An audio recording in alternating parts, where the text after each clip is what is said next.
So Bobby Kravitz is on the phone with us right now, and for those of you unfamiliar, and you really shouldn't be unfamiliar, Bobby was a staff writer for Sports Illustrated for a few years, and since then he's been a sports columnist for the Cleveland Plain Dealer, for the Rocky Mountain News for many years, for the Indianapolis Star, and now he's gone to the dark side. He's gone to a TV station, WTHR in Indianapolis, and he writes for their website. And what a wonderful writer Before he you is. get to Bob, though, he doesn't recognize we have a 70-inch flat screen color TV, a great TV, and his photo is bigger than life. I mean, that's bigger than all of his life. He's bigger than life. And it's got his entire history behind him. And he's never been on a show where, even on the TV show he's on now, where his photo is about 4 feet tall.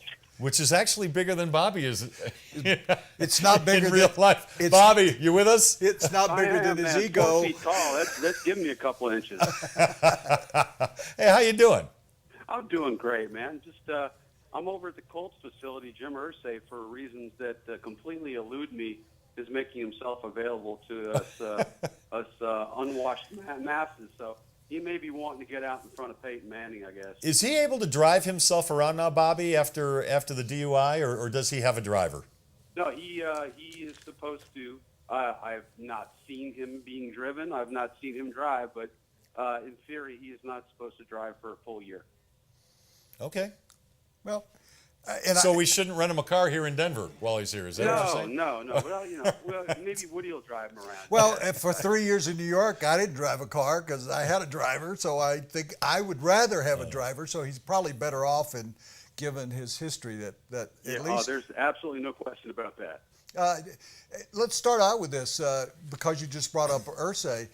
He's the one who who had the clatter and the sound bites and everything else last year, and a lot of that was dug up from earlier. But Irsay got into it and kind of disrespected Peyton. So, do you expect anything out of Irsay at all? And has he been very talkative, or been? He was a tweet master, as far as I'm concerned. But do you think there's going to be any interplay from Jim Irsay about this game? No, I think it's going to be all love and kisses. That's what I fully expect today.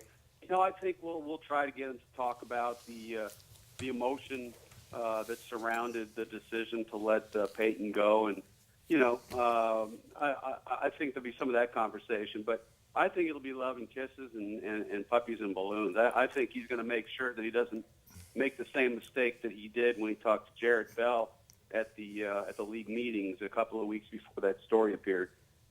Hey, Bobby, we've been debating Luck versus Manning. You've covered both, and What a shock! And you've covered both extensively. What's the difference between Peyton Manning and Andrew Luck? Just in general, what's the difference? The way they go about their business, the way they interact with teammates, the way they interact with the community, etc. Well, first, on the field, the obvious difference is Andrew's athleticism. Peyton runs like the three of us. Andrew is a heck of an athlete. He had the same 40 time at the combine as Cam Newton, which people don't realize. And if you want to compare him to a quarterback, he's kind of a cross between Ben Roethlisberger and Aaron Rodgers.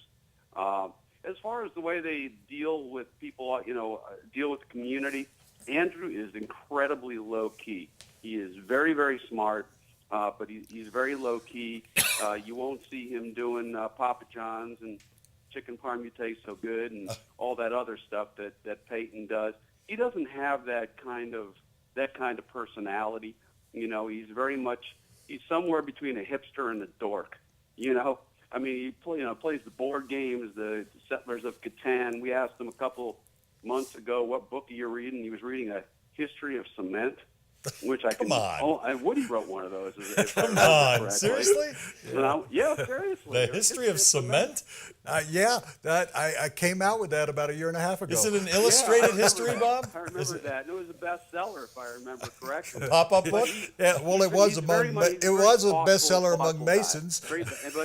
And obviously so is Peyton. But they're very different types of personalities.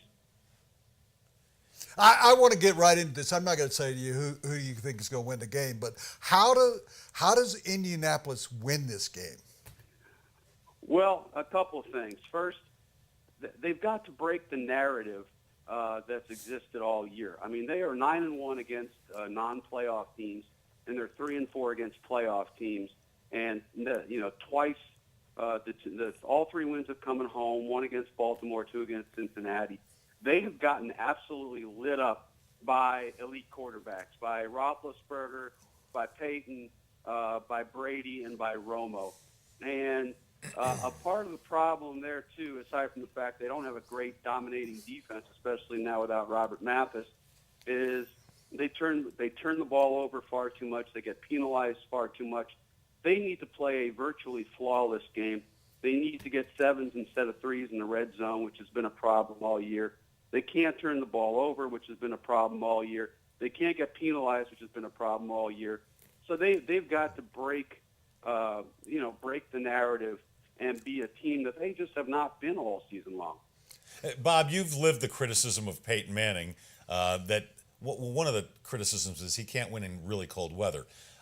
Should we be talking about Andrew Luck not being able to win a playoff game on the road because he's 0-2 on the road? And I know it's early in his career, and there are going to be a lot more road playoff games to win for him. That's a small but sampling. I know it is, but does he take? I know, but does he?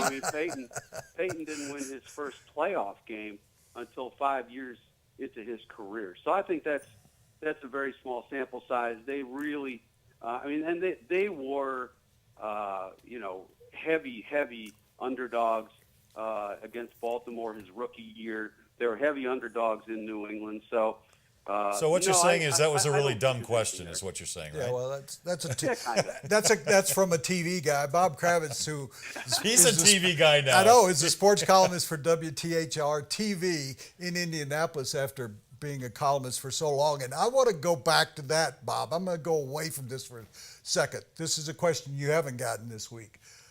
You covered a Super Bowl champion here. You were around the Denver Broncos when they were in their glory years. You have been around Indianapolis in its glory years. What, for you personally, was more fun? Seeing John get that first one.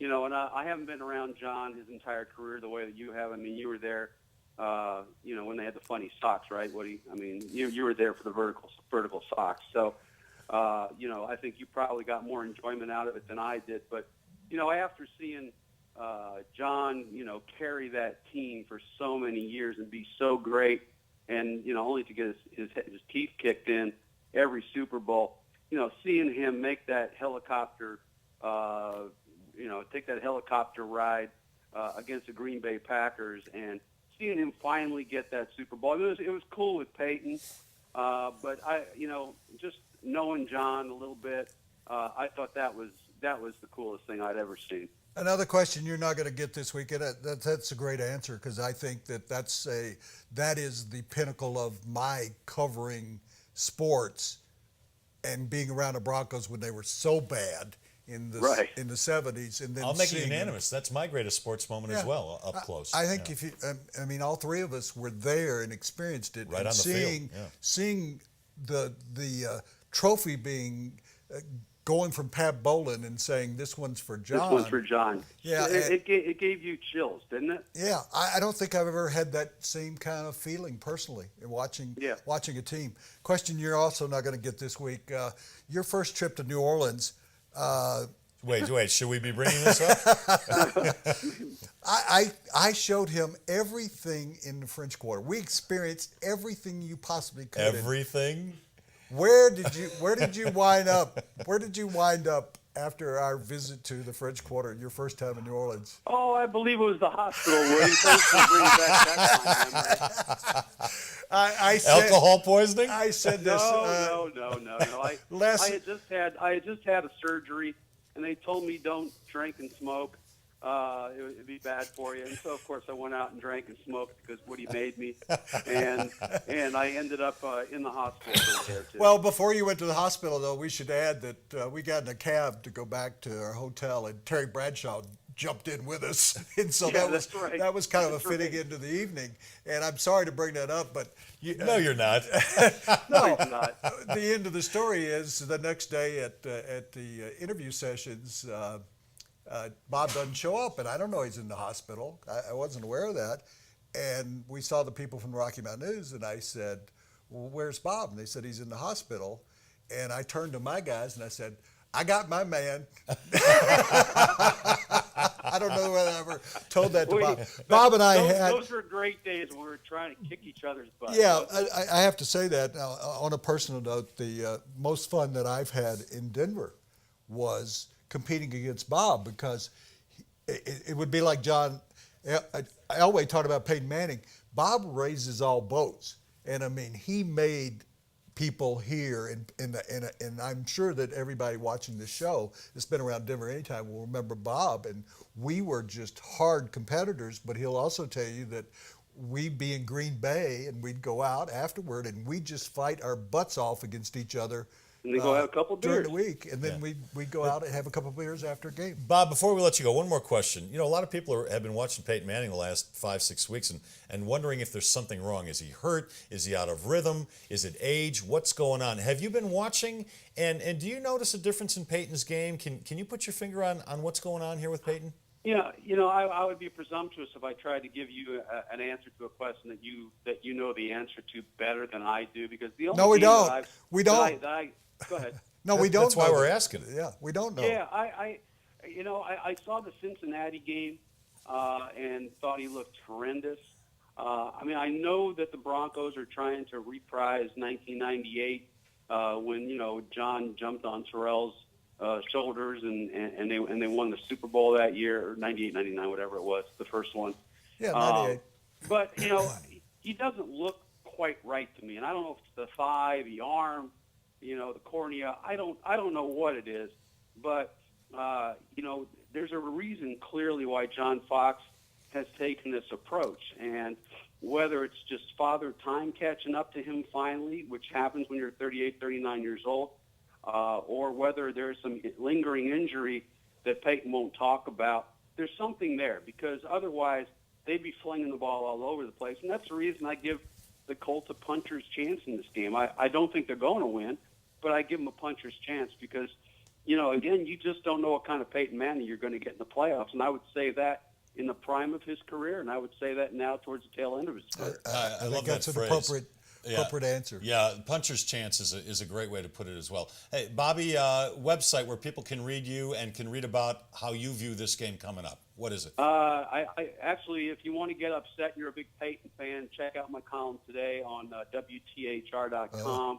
I wrote that even at this early stage of his career, I trust Andrew Luck more in a playoff game than I do Peyton. Oh, wow. Boy, I can't wait till I write my next column. Wow. Hey, Bobby, Back and forth. I know you're getting into town on Friday. Woody and I both hope to see you over the weekend, all right? Yeah. Okay, it sounds Stay away good. from me, Looking forward because to it, I don't guys. want you to miss a game. Yeah.